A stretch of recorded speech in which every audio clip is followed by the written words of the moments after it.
Dude, thanks for coming on. Pleasure. Always like chatting with you. Yeah, you as well. You came from the music world.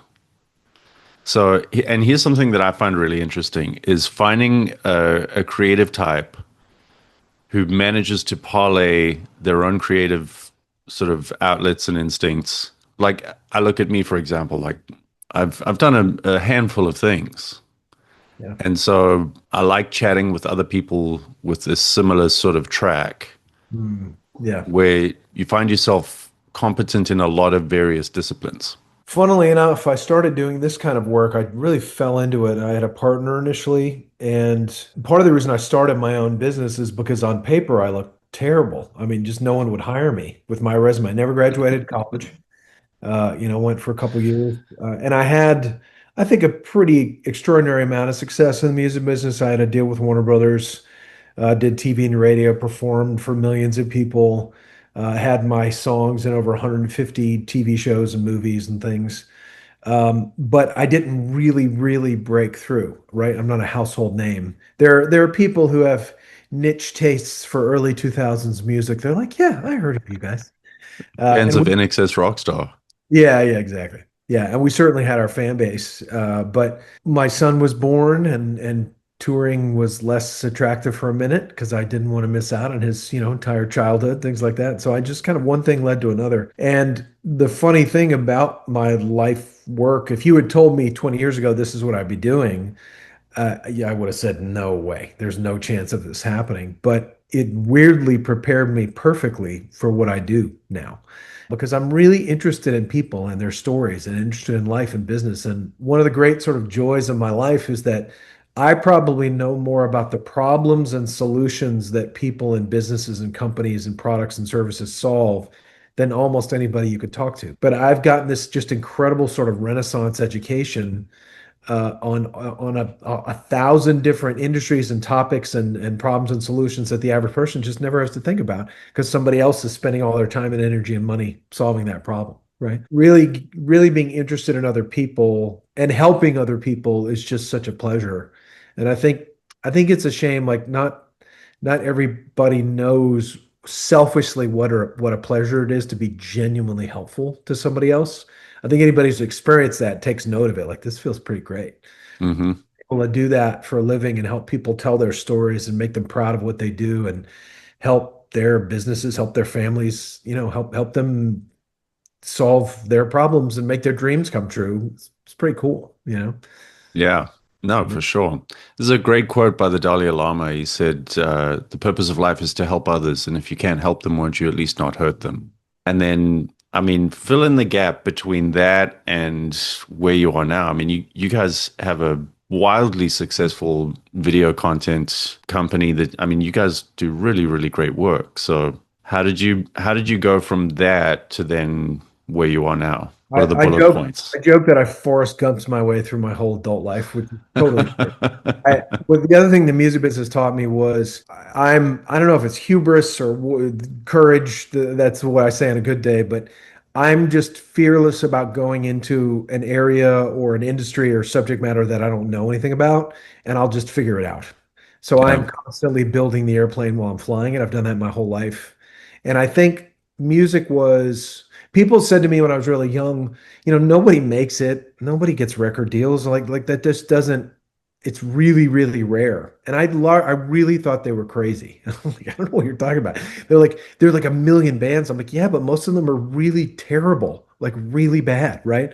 Or, addicted to drugs and idiots and whatever. Like they're just not gonna make it. Like, of course they're not. And when I finally got my major label record deal, my only thought at the time was like, God, about time. Like everybody else see this, which is so funny to think about now as an adult, right?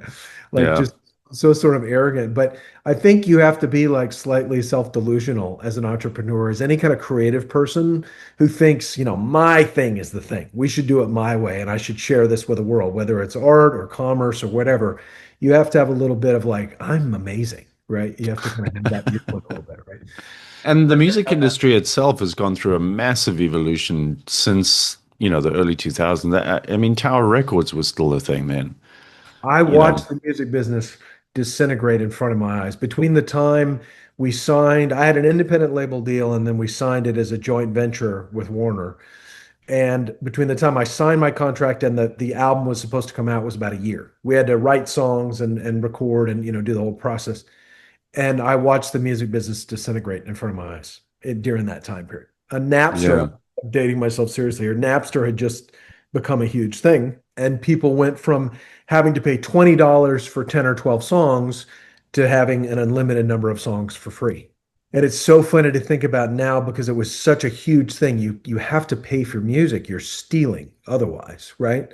And Hmm. it was such a tsunami of public sentiment that it was inexorable. There was nobody in the business could do anything about it. People fought it, raged against it, shook their fist at it, and then just got destroyed by the tsunami.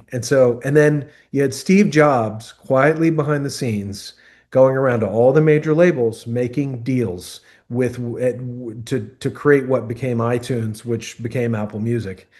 Right. And he was the one visionary and outside of the music business, of course. Like he was the guy who could see it from an exterior point of view, right? And he just went around and made these deals, and that began the process of what's next, right? But it took easily 10 years for the dust to even start to settle. And during that 10-year period, it was just a free for all. Things were just crazy. Yeah, it's funny. Like everyone was so fixated on the problem that Yes, he could see the solution, and at the time he was already working on the iPod or like the very early iterations of it, and the possibilities of MP3 versus the CD industry, right? totally. Really, if you take that mindset of like, here's a problem that everyone is so overly fixated on and just can't see anything but the fog of it. Yep. And if you take a step back and look at it and go, well, where's this going and what are the possibilities? Yeah. I mean, that combined with an innately entrepreneurial spirit. He built a better mousetrap. I don't know, I wouldn't argue necessarily that it's better for the individual artist. Although the truth is the nature of record deal contracts, it's pretty rare for the artist to make their money back anyway. It's an inherently tough business. And it reiterated for me, and I think so many people, artists really make their money with their live performances. That's what you can control. And so Hmm. that's what you have to focus on. And of course, there are exceptions to that, and people have success other ways, but that's how you make a career. I got into video production completely by accident. So what happened? This is the story of my life, out of the frying pan into the fire. I was working around 2007, 2008. I moved to Florida. And this was as the Great Recession of 2008 was picking up steam. I did not know that at the time, of course, or So I probably property development was exactly the right thing to do. really crushed it, really nailed it. Yeah. But standing in the ashes, the ruins of this company and project, that one of the other guys who worked there said, I have an idea for a creative agency. And I was like, well, that sounds more like my speed. And I got a toddler at home and a wife staring at me like, nice job, genius. Like Mm. what's the plan? We'd like to eat and stuff and live inside. Like that seems good. That seems like a good idea.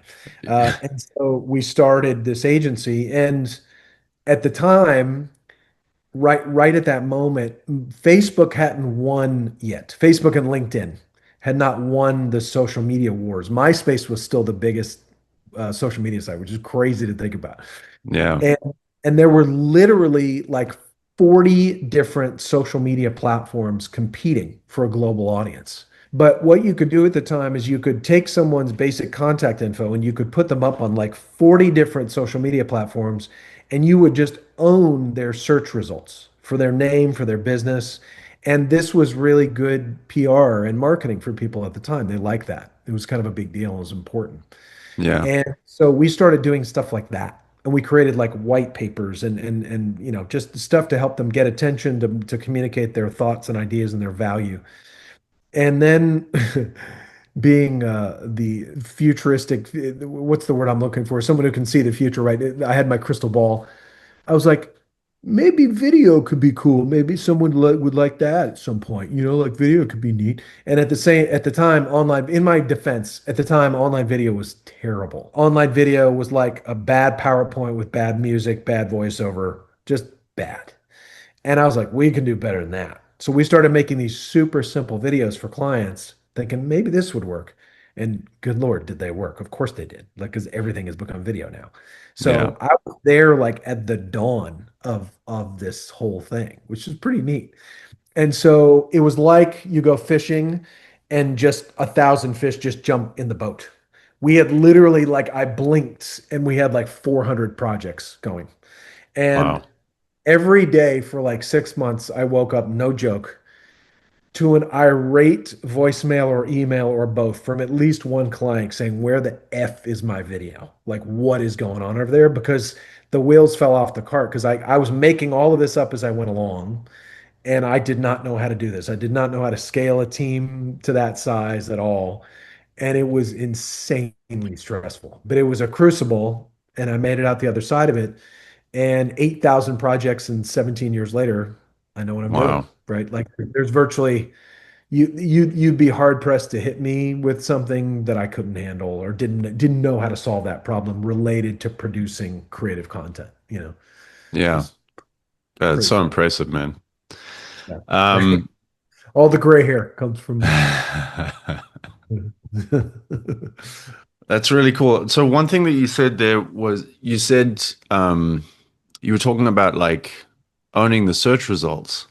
I mean, this was right around the time when SEO even became a thing, and it's funny to me because we take that into account in everything that we do, Mhm. but it's not the thing that we do, Right. and it seems to me like that's the approach that you guys have as well, where it's part of the equation, where PR, marketing, content, it all works in concert with one another. That it without one of those pieces, the other pieces are less effective. Yeah. Well, and it's been even a fascinating evolution because now, not still a lot of people don't know this. If you upload video properly, it becomes as effective from an SEO standpoint, if not more so, than a blog, an article. The language that you're using within the video itself becomes searchable and becomes relevant to your brand and that kind of thing. I think it was inevitable because video has just become so insanely popular, of course, and because the major companies all own the video streaming services and things. It just makes sense that that would be the case. But it wasn't always like that. And so I'm a huge believer in telling great stories, that people care about great stories. And that's what they remember. That's what they gravitate to. And if you, and finding the great story to tell for each individual or a product or a service uh, is isn't that challenging actually because people are great. Most people are awesome. Hmm. And if you go to the trouble to develop a product or service or something that people are willing to give you thousands of dollars for or 1999, whatever it is, you've put a lot of sweat and blood, sweat, and tears into that. And there's a story there to tell. And I and I really 100%. I like advocating for the audience, right? Who's the audience for this thing? What do they care about? What problem are they trying to solve? Let me really speak to them and speak to their needs and help them make a great decision, right? That's really what it comes down to. If this is right for you, let me help you realize that. And if it isn't right for you, let me help you realize that too. Save everybody the trouble. You don't want to return or refund or all this back and forth for nothing, right? Hmm. Like let's help people really get into communication with each other and figure out, is this something I need and want? Great. Let's deliver that. Let's take advantage of that. Yeah, for sure.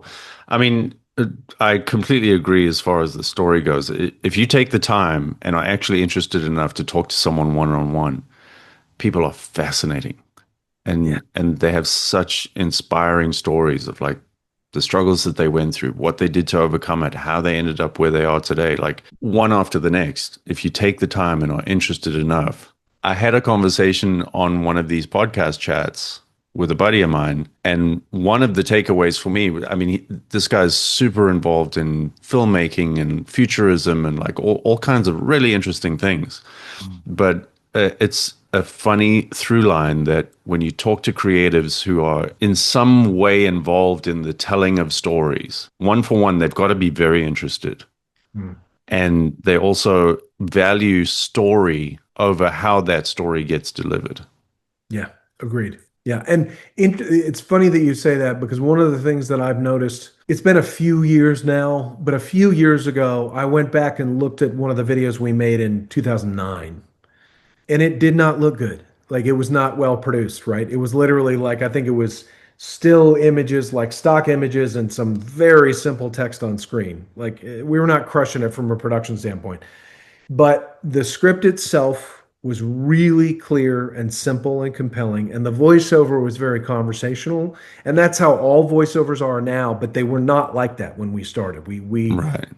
And honestly, like I did enough videos for enough different 8,000 videos for dozens of different industry and verticals, really well-known companies. I don't think it's a total stretch to say that my collective work at my agencies helped shape a little bit how what became corporate explainer videos, right? Because we were there Hmm. from day one doing it and seeing it evolve and sort of contributing to evolution. And so, because the storytelling was good and clear and simple, it just worked. I was whatever the product or service was, I was like, yeah, I'd buy that. You know? Like if I needed that, I'd buy that. It just explained it really well. It's like, and it didn't have to Yeah. be right. So as long as the storytelling is compelling, it doesn't have to be I always find that using yourself as a sounding board for the audience Mm, of going like, well, what do I think of that? If yeah, you can actually separate yourself enough, it's like doing, painting a painting yeah, and then walking away and coming back and going, oh, what do I think of that? And getting a really fresh look at it. And if you use yourself as a sounding board of like, do I find that interesting? Would I buy that product? Does that voiceover sound good to me? Like it's a really good quality check in the process of creating these things. I yeah. do that with design and I do that with writing content. I do that with pretty much everything I do just as part of the process. Let's talk about fractional. You've been working on that and the idea behind that. I mean, isn't the idea behind that like if you can't take on a giant agency with giant agency fees, Yeah. and there is a shift, I mean, even in the advertising agencies like and the big PR agencies, like the model is shifting and it's 100%. showing now as well. Like I think Compro just put out a piece about that, where like boutique agencies are now being mentioned in the top tens with the giants, Right. and it's because people are looking at it and going, I don't need to spend $1 million on a giant agency where a good portion of that is going into internal budgeting, and it's just like I'm paying for the thing. I want to get the thing.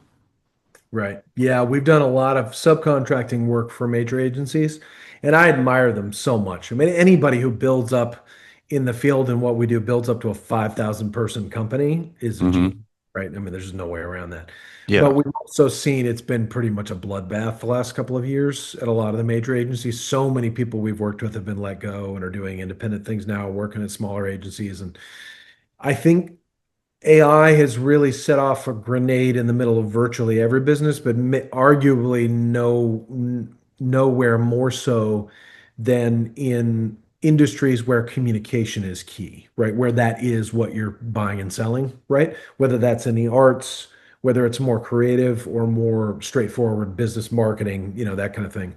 It just continues to be incredibly disruptive.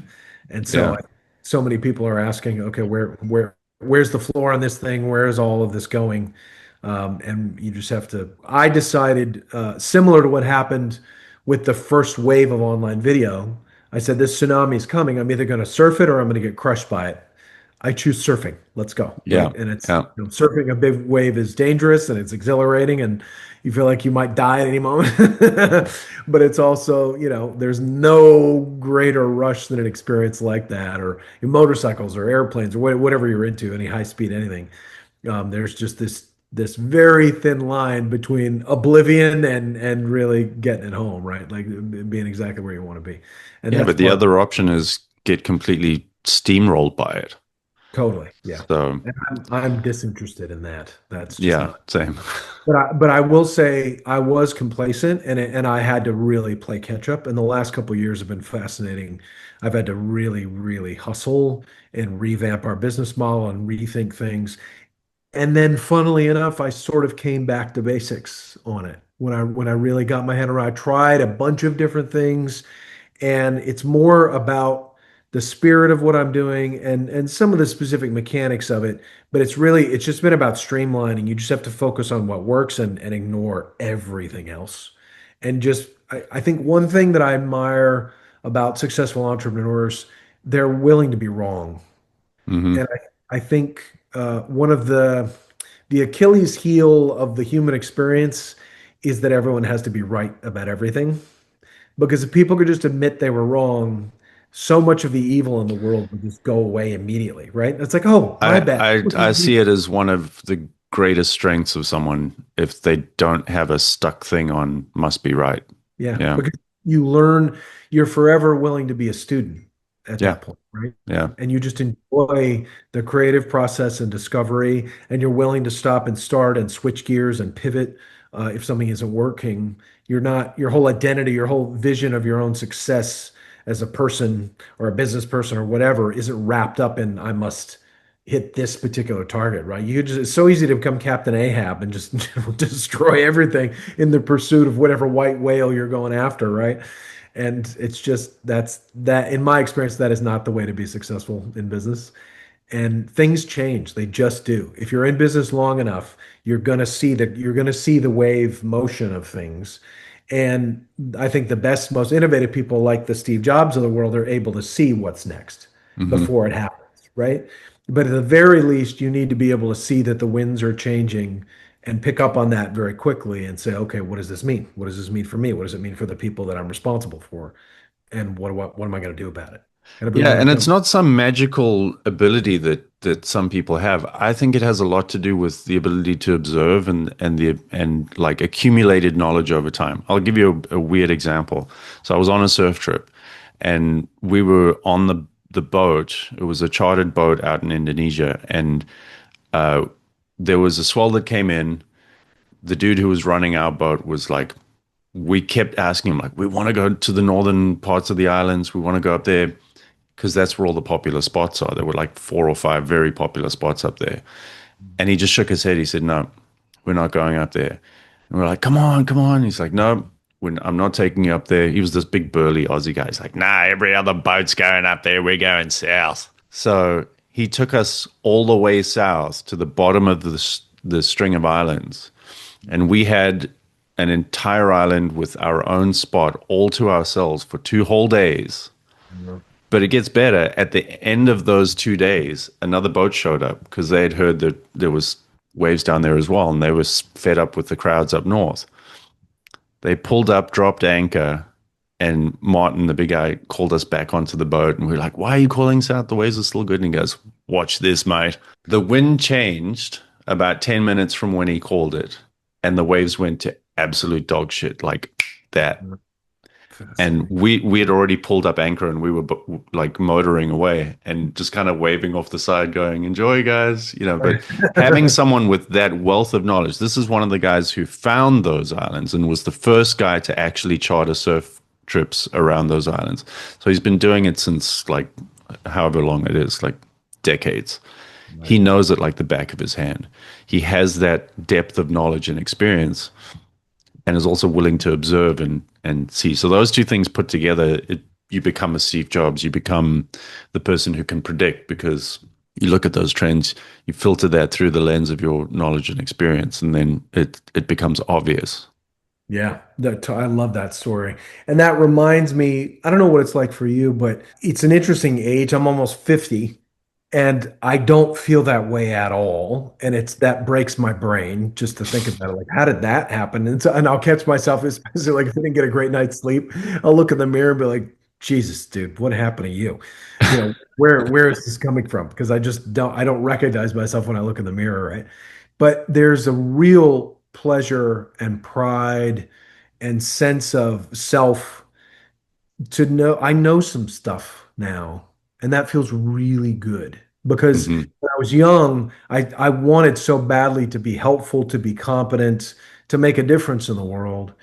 And now I've done enough in life that I actually have. I have made a difference in people's lives and their businesses with the nonprofit stuff that I do. And I don't sit around thinking I'm the greatest thing ever. It's not about that. It's about when someone comes to me for help. I'm able to say, yes, I can be genuinely really helpful to this person, personally, professionally, whatever it is. Or actually, I'm not the best fit, but let me see what else I can do. Maybe I can recommend somebody to them. And we've recommended people back and forth, right? Like I don't do that, Hmm. but I have friends who do this thing. And it really is one of the great pleasures of life, understanding your capabilities and feeling confident. Like if I'm going to do this, I'm going to do it really well, and I Yeah. enjoy the thing, and I'm good at it. And that only comes from experience, right? Of making every Yeah. mistake that can be made in that field, but also having a lot of success with it. Failing and learning and having a long enough track record to give you the confidence to know that you can be effective. Yeah. Like same thing here. If someone calls up or whatever, like needs some help on something and I can't deliver, I'm 100% not going to take that job. Why would I do that? Right. But the reverse of that is if you come to me and I know I can help, I get excited. I'm like, oh, this is going to be fun. You know, Yeah. sweet man. Well, that was a almost 50-minute chat that just flew right by. Well, you're a pleasure to talk to, bro. Yeah. I do try. Appreciate you. Yeah. You're a good listener. You ask great questions, and it's fun to talk about this stuff, right? Yeah, man. Yeah. Well, as always, it's a pleasure to chat with you. Thanks for coming on. Yeah. Mine, the pleasure is mine, and I admire what you guys do, and I appreciate you, and happy to do it anytime. Right on, dude. This is where the music comes in.